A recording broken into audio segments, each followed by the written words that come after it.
When you hear the phrase MacBook Pro, a few things might come to mind. Innovation, reliability, and raw power packed into a minimalist slab of aluminum. In 2025, that legacy continues, but does the latest iteration truly live up to the hype? Or are we just coasting on momentum built up over the last few years? Let's break it down. This isn't just a spec-by-spec walkthrough.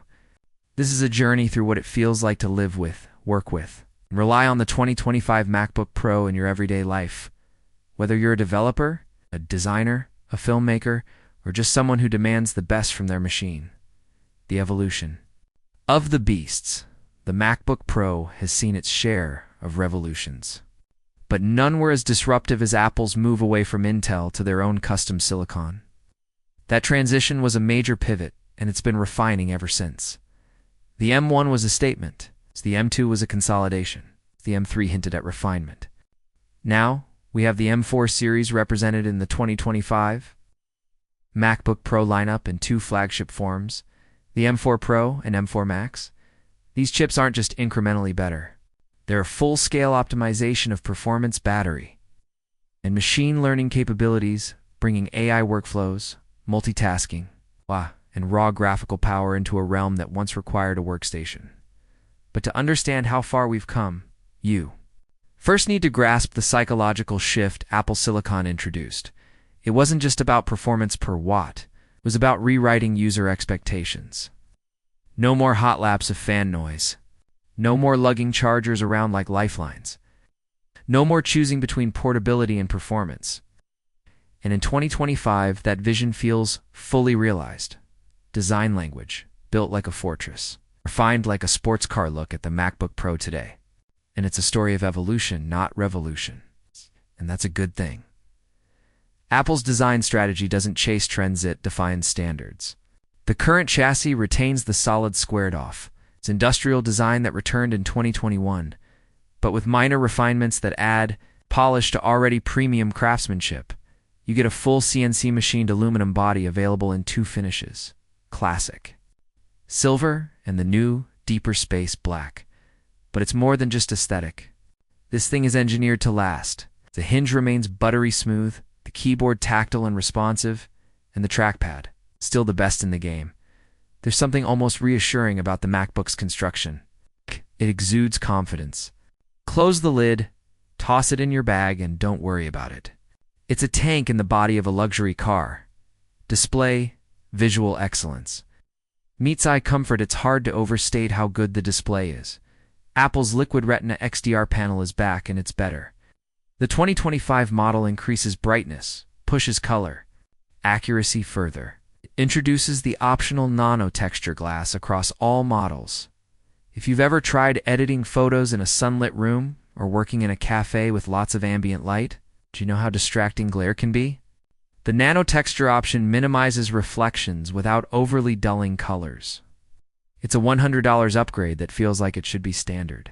The panel still supports ProMotion up to 120 Hz, HDR wide P3 color, and True Tone, but now with even finer control through macOS's display profiles. That means custom color workflows for filmmakers, colorists, and digital artists are baked right into the OS. Performance, M4 Pro, and Max the Silicon. Masterclass. Let's talk chips. The M4 Pro brings an impressive balance of efficiency and power.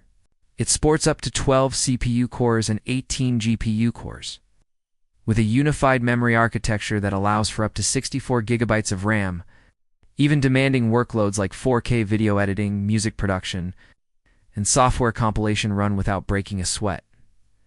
Then there's the M4 Max. It's a whole different beast. With up to 16 CPU cores, 40 GPU cores, and 192 gigabytes of unified memory. This chip is designed to go toe-to-toe with dedicated workstations. It's overkill for most users, but for developers running virtual machines, 3D artists, or film editors, rendering massive scenes, it's the holy grail. Benchmarking shows that both chips outperform competitors in their class, especially in sustained performance. Thermal management is exceptional. The fans rarely engage, and when they do, they whisper instead of whine. Battery life. A marathon machine. The secret sauce of Apple Silicon has always been power efficiency. The MacBook Pro 2025 delivers between 18 to 22 hours of battery life depending on your workflow end. That's real-world use, working all day. Streaming music, Zoom calls, browser tabs galore, maybe a little Final Cut Pro here and there, you'll still have juice left over and charging. The fast charging capability delivers 50% battery in around 30 minutes with the included 140 West USB-C charger. Connectivity, everything you need where you need. It's remember when Apple took away all the ports and made everyone carry dongles? Yeah, that's over now. The MacBook Pro 2025 comes equipped with 3 Thunderbolt 5 ports, blistering speed, daisy chaining, display support, 1 HDMI 2.2 port, supports up to 8K, and SDXC card reader. Blessings for photographers, MagSafe 3, yes. It's back, and beautiful 3.5mm high impedance headphone jack. V got wireless connectivity with Wi-Fi 6E and Bluetooth 5.4. But the real news is the introduction of Wi-Fi 7 support in select configurations. Future-proof. Very much so. macOS Tahoe. The intelligent operating system macOS continues to evolve. 2025 introduces macOS Tahoe, a smarter, more responsive, and visually mature version of the system. Dynamic widgets, intelligent context-based notifications, and built-in AI features make this OS feel alive. From summarizing emails to auto-generating project folders based on your workflow, it's less about clicking and more about flowing. Continuity remains unbeatable. Open your Mac and your iPhone unlocks it. Take a photo on your iPhone and it appears instantly in your Documents folder. Pick up a call, reply to a message, copy and paste between devices. It's seamless. For creatives, coders, and everyone in between, whether you're a creative professional or a data scientist, the MacBook Pro adapts Logic Pro X and Final Cut Pro Scream on M4 chips. Adobe apps are fully optimized. Blender, DaVinci, Unity, name your poison. The MacBook handles it.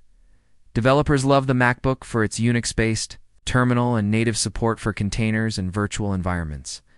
And with virtualization getting hardware-level support, running Linux distros, or even Windows 12 ARM is smoother than ever. Flaws, quirks, and wishes. Now, let's be honest, it's not perfect. Fingerprint smudging still plagues the keyboard and trackpad area. A matte surface or coating could have solved that. Repairability remains low. RAM and storage are soldered, so what you buy is what you live with. That's why configuration anxiety is real. Price.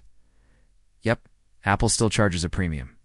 Starting at $1,999 for the 14-inch base model, and going up to $6,999 for the fully maxed 16-inch model. It's not budget-friendly. Which one should you buy? 14-inch M4 Pro. For most users, this is the sweet spot. Portable, powerful, and long-lasting. 16-inch M4 Pro. Ideal for those who want more screen real estate without stepping into Max territory. 16-inch M4 Max. Made for heavy hitters, film editors, simulation engineers, 3D animators. The verdict, still the best? In 2025, the MacBook Pro isn't just still the king. It's in a league of its own. Apple has refined, not reinvented. They've improved thermal efficiency, screen clarity, and chip performance while maintaining battery life, portability, and software excellence. The MacBook Pro continues to dominate because it balances performance, user experience, and design. Like no other competitors are catching up. Many Windows laptops now boast great old screens, strong CPUs, and good battery life, but very few, if any, offer the full package Apple delivers.